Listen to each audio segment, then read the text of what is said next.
been 2 years already since the present administration in Nigeria. And right about now, a lot of political influencers and stakeholders are working towards the next general election, which is in 2027. Here on this program, towards 2027, we'll be dealing with all of the issues that is part of this discussion, where we'll be looking at a lot of things concerning the preparation, how the stakeholders have performed, and what are the reasons why the Nigerian populace should think towards either voting or not voting for them. This is towards 2027. My name is Adekunle Adebanjo, and today we'll be looking at some of the issues, especially as it deals with 2 years of the present administration, and see how they have fared so far. And with me today, we have Dr. Maurice Ibe, the Group Executive Chairman and the CEO of Bingham Group. You're welcome, sir. Thank you very much for having me on the program. How are you doing today, sir? Doing wonderful, thank you. It's good to see you as usual. Nice to see you too. So it's been 2 years since the beginning of this administration, and we would like to look at what are the things that you've seen so far that makes you think, or whether for or against the effect of this administration. We've had renewed hope, agenda, and all of that, and but a lot of Nigerians will be wondering, how well do you think this administration has fared so far? Thank you so much again for having me on the program. First, I'll start by congratulating the president on his 2 year in office. It's been 2 years of ups and downs, but we are here. It's 2 years. I think one of his greatest achievements within these past 2 years would be his audacious move to remove subsidy. Be that is made has caused a lot of hardship to the people. It has disrupted the economy and brought a lot of hardship really to both businesses, private individuals, small and medium scale industries, and sent a lot of people into poverty line. Having said that, the president's performance in the areas of security is not, I could say, has some reasonable achievements in the security area. I remember just 2-3 years ago, you couldn't drive from Abuja to Kaduna. Without having issues, yes. Today you can drive from Abuja to Kaduna. We haven't had kidnappings or hijacks on trains and all that. But also the insecurity has also developed in some other areas.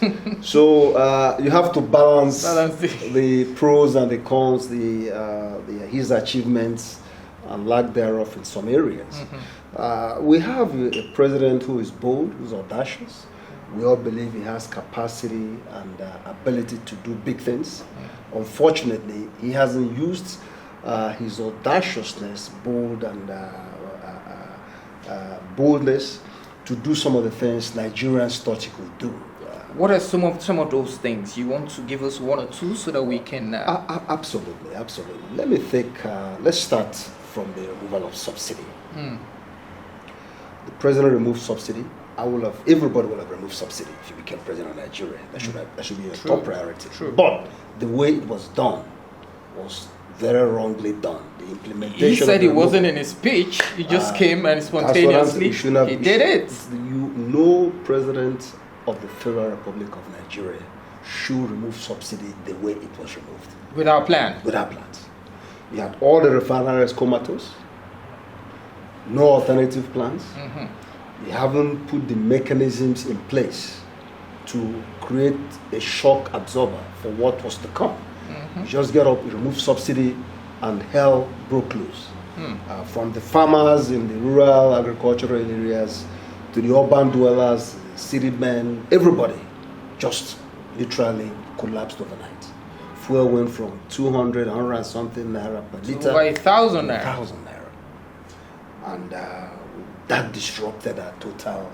What should he have done differently? First thing first will have been to fix the refineries.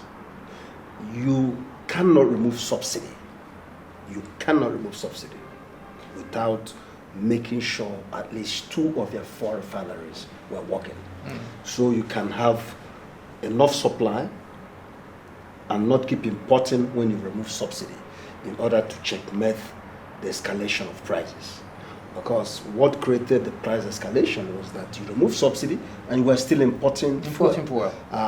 The one refinery that Aliko Dangote tried to get running, NNPC were busy fighting it. Playing politics with it. Absolutely. Would you say that his reliance on that refinery made him to take such spontaneous decision? Not at all, not at all. You can't, first and foremost, Dangote is a private refinery. Government doesn't control it, and you can't tell him what to do. So you can't rely on a private refinery, borrowed a lot of money, it cost about 20 billion or more to build a refinery. So Dangote's intent and purposes of building a refinery is not necessarily for Nigeria to have abundance of fuel. It also is the businessman. Let's take a minute to look at this refinery. That's one of the points you made just now.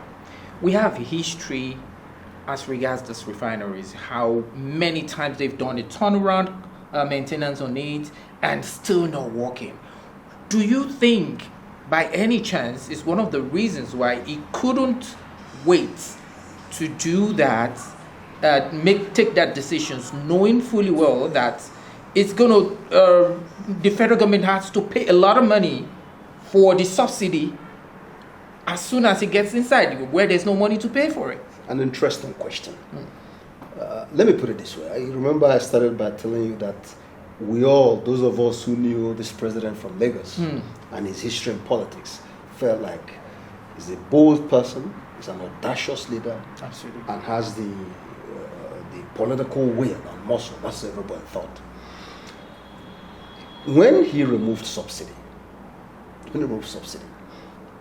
as far as I'm concerned, and many people within the oil and gas industry, he should have quickly moved on the leadership or management of an NPC to make sure those refineries quickly were brought to get back on board functionality, and also went after those who have endemically and corruptly enriched themselves on the back of Nigerians by not making those refineries work. Yeah. I had been on many television channels speaking on this. He let many of the leaders of NNPC get away with murder. By not many of them should be in prison today.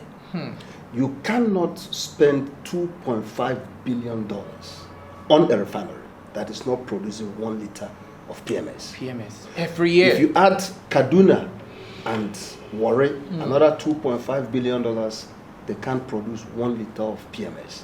Sad. And those monies, unfortunately, ended up in private pockets. And what I expected from the president would have been to go after those who have stolen these monies, let them account for these monies, if nothing else, retrieve these monies back from them, and get competent people to fix their refinery. Is not rocket science. For God's sake, if you go to Houston, private individuals own refineries. Dangote is a private individual. Some will say our refineries are already outdated, they should be entirely scrapped. It doesn't matter. For God's sake, it doesn't matter. Refineries are like aircrafts. If you continue to change parts and do the right thing, refineries can run forever and ever. All you have to do is make sure that they are properly maintained, the right equipment or the right parts are always changed as at when due, and refineries will run forever and ever. Okay, fuel subsidy. We are here. We are where we are today. Right now, everybody is struggling to make ends meet due to cause of the fuel subsidy removal, and then the federal government is still trying to see how they can turn that around. That will be one of their undoing, if you ask a majority of Nigerians as regards this administration. They will tell you that, since this administration come, our life has become worse because we cannot make ends meet. Things have been very, very tough. Now, aside this subsidy removal, in what area do you think the federal government probably has tried or has also, made some categorical mistake that shouldn't have been made? One of the greatest areas, or one of the major areas I think the president should have focused more is on insecurity. Insecurity have driven most of our farmers off their farmlands. They are not farming, and agriculture, making food prices skyrocket. Already have inflation just by virtue of removing subsidy. Price of everything skyrocketed, and the only way you could have ameliorated that would have been to encourage large-scale farming so that agricultural products will be abundance in the market, and you can move them from the various farmlands to the city centers where they are disposed and sold. But unfortunately, because of insecurity, farmers can't go to the farms. You go to Benue, for instance, farm communities completely wiped out. You move to the northwestern part of the country, the same story. Farmers can't go to their farms to farm. So if a country that has a huge agrarian population cannot farm, even to feed themselves, talk more of exports. How do you ameliorate the hardship that you've brought upon the country by removal of subsidy? So I felt that the president should have been very hard and tough on the security arms of government to make sure that people can farm, there is safety and security in the farm areas, so that our Nigerians can get back to the farm, produce more, not just for the local population, but also for export purposes. But that is not being done. And the insecurity, again, if you see what has been going around, is again skyrocketing. Benue has been hit multiple times. Just a few days ago, again, they sacked a couple of communities. Plateau has been hit multiple times. You go to the northwest, the same story, Katsina, Zamfara. So the country, Maiduguri, the Boko Haram suddenly have found a new lease of life. And you hear the governor of Borno State openly calling and telling the whole Nigeria that there are politicians who are behind and cooperating with Boko Haram. That even the military, some members of the military are behind Boko Haram. And nothing is being done. Unfortunately, that is not a new statement. Let me also finish this. And, before the president came in, it is no news that the list of the major sponsors of Boko Haram was handed to the prior government. And nothing is done. Nothing was done by that government. Nothing again is being done by this government. So you ask yourself, is it that the government doesn't want to touch some of these individuals who they told us at that time that some of them were in the corridors of power? There have even been in this current government, there have been accusations, there have been press clips talking about some members of this government were sponsors of Boko Haram or are sponsors of Boko Haram, and nothing else has been done. Some of them are still ministers sitting in government. It's not hidden. That is quite grievous, and we want to make sure that, we're speaking from point of facts. Well, these are this or been in the press. Speculations. No, this has been in the press. It's not from me. It's been in the press that there are one or two ministers who were involved at some level. Nigerians are asking this: have they been investigated? If they were investigated, what was the result of the investigations? And I'm not the one making the accusations. It's been there. It's been within the press. It's in the public domain that some ministers were accused of being complicit.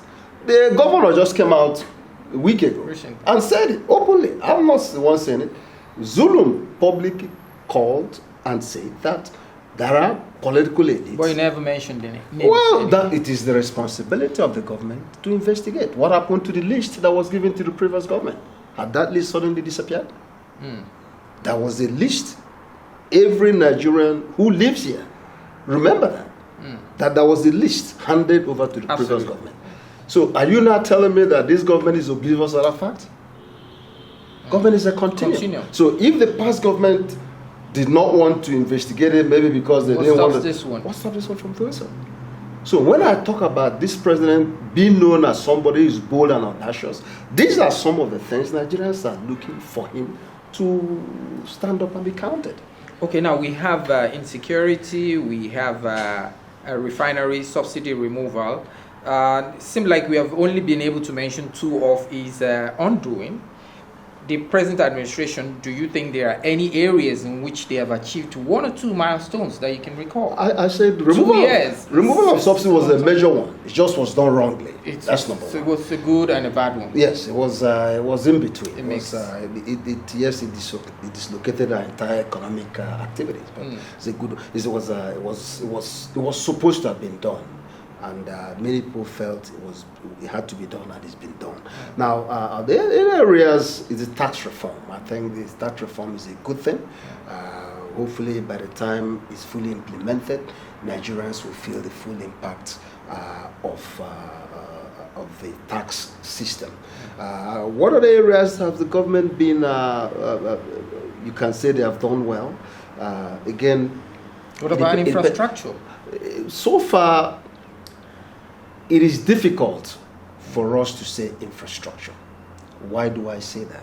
If you drive from Lagos right now to the east, most of the infrastructure, the roads, exactly, between Ore, Benin, Enugu, Onitsha, you'll be asking yourself, if we haven't fixed these roads, why are we being a coast spending almost 20 trillion in a coastal highway?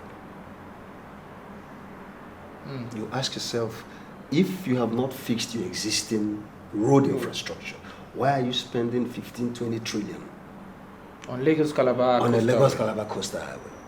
We have a ton of roads that have not been fixed. Again, the government is doing well in some areas. I mean, they have connected some of the roads. There are some good roads that have been built in the northern parts of the country, and the president is doing his best.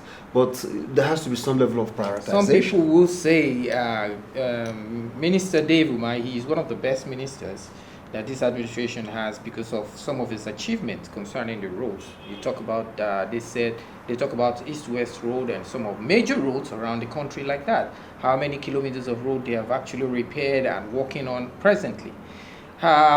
Does that count in any way? Absolutely. Like I said, there are 2 or 3 major ministers in this government who can stand up and pound their chest. Of course, Omai is one of them. He's done pretty well in terms of road infrastructure. I'm just saying, from a non-engineering point of view, as a citizen of the country, if I was a minister of works, I will prioritize. Exactly. I will first and foremost fix and rehabilitate the existing roads before you start doing new ones. Then you can get to new ones. So, but maybe it's because they're audacious, like you said. The minister, he has done well in infra. He did well in Ebonyi State, so I expected him to do well as Minister of Works. The Minister of the Federal Capital Territory, probably the biggest star of this government. I'm a believer that your performance and actions speak for themselves. If you do well, you don't need to be beating drums to dance in a public square. Absolutely. The Minister of the Federal Capital Territory has shown his stuff. You like him or hate him, he's the biggest star of this government. He has to transform the Federal Capital Territory, and he's driving it to be a major recognized city capital of the world by what he's doing. And everywhere you go in the FCT, you see his handwork. So he's done pretty well also. The gentleman in immigration have been trying to the Minister of Interior. He's Minister of Interior. Thank you. He's doing a lot of things within the Interior Service, especially in the immigration aspect. Another one that has done quite well is the Festus Keyamo in the aviation sector. I think he's driving the aviation sector to where we need to be. So you have to give them kudos for where they have done well. Of course, fortunately, Nigeria was in the pits when they came in. So you have to excuse us for being more demanding. If you can't go back to your home and close your 2 eyes and sleep, you shout about insecurity. If your children go to the farm and you don't come back with their children, you scream about insecurity. So you can't blame Nigerians for being angry. You can't blame Nigerians for shouting. So the shouting of Nigerians on the few things that they feel is bad is drowning the few good things the administration has done. Okay, so how would you rate this administration? 2 years, as we said. I mean, we have talked about what they have done and some of the things they've not been able to achieve so far. How would you rate them? The 2027 election is coming up. A lot of people are looking towards that time. We have big time stakeholders. The opposition, they are getting ready to form an alliance to wrestle power in 2007. What are the chances against this administration? Do you think it's going to be a level playing ground for them? If you ask me, I think it's really unfair to us Nigerians to be talking about 2027. It's too early. It's very inconsiderate. It's insensitive of politicians to be politicking for 2027 when the mandate they have is barely 2 years. You haven't given the people dividends of democracy. People are starving. They can't put 3 square meals on the table. They can't keep a roof over their head. People are hungry. 2 years into an administration, we are politicking about 2027. So, and I think it's not right, it's not proper. People of good conscience in the political class should not be talking about 2027 today. Now, in fairness to the president, 2 years is too short a period to judge the presidency of Bola Ahmed Tinubu. I think he needs to be given a little more time. Anytime you implement new policies, you have a minimum of 18 months for the real dividends of that policy to really. Are you suggesting he gets a second term? I'm not suggesting anything. I'm just saying that because we need to examine his first term. I'm not suggesting anything. I'm just telling you that 2 years. It looks like it though. Well, you still have 2 years. You still have 2 years to go. Everybody will vote based on their conscience, on their pocket, their capacity or inability to put food on their table. Every vote is local. It's about economy. Is the economy stupid? Is the economy brilliant? By the time you get to vote, you will have decided whether you as a person, are you better 4 years before that day, or are you worse off 4 years before that day? So it's a personal thing. If you're one of those in the corridors of power and you are driving in sirens. Renewed hope agenda. Yes. That is their mantra. Yes. Now, have you seen any hope renewed so far in one of these things, any of these things that is happening right now that we can judge and say, okay, yes, if we wake up tomorrow and we're to go to the polls, probably see some level of hope that we can say, oh, let's vote for this government again. Maybe we can get things better. Have you seen anything like that? First of all, the typical Nigerian is an eternal optimist. We're very hopeful people, we're a very hopeful population. And sometimes we live and dream hope, and that's what keeps us alive. Is there anything that strikes me that the government should be given a second term? Like I said, it's too early to tell. It's too early. For me, it's too early to tell. 2 years is too short in the life of an administration. The president has done a lot of great things. He has also misstepped in 1 or 2 ways. And he still has time to correct a lot of things. But 2 years in the life of an administration is a whole lot. And he has the whole 2 years to change the dynamics of his administration, to change the narrative, and still improve a lot of Nigerians. So the jury is still out. You can't judge him just 2 years into his administration. If you were to talk to him today, what would be your advice to him? My advice to him, get out more, listen to Nigerians and not those within the corridors of power. Get yourself out, speak to Nigerians, talk to the public, feel their pulse, feel their pain, feel their hardship. You can now come back to the villa and know what actually the typical Nigerian is thinking and feeling. Do you think the vice president is doing enough on his own side?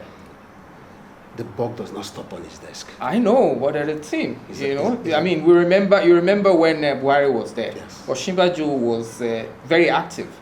Everybody knows how active Osinbajo. I think Osinbajo happens to be one of the busiest vice presidents we had in recent times. You say that because there was a period Buhari was out of the country and handed full powers to Osinbajo. Yes. That has not happened in this government.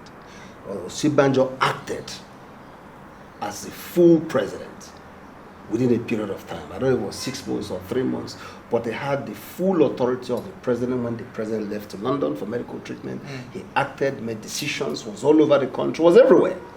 And the Nigerians felt his impact. And I think that's probably what gave him the liver to try to run for president himself. But it hasn't happened in this government. I don't remember a period when the president traveled and fully handed over power to the vice president. So you cannot bring the vice president into the equation. Brilliant. Thank you, Dr. Maurice Ibe. We've been talking to you. He's the Group Executive Chairman and CEO of Bingham Group. And we've been talking to him since talking about Nigeria and the way forward, 2027. Whether you like it or not, we have to look towards it. It's very, very key because politicking starts next year. Whether you like it or not, campaign starts. Nigerians need to know which way to go. So that has been the situation here on towards 2027 this week. We'll see you sometime soon. My name is Adekunle Adebanjo. See you next time.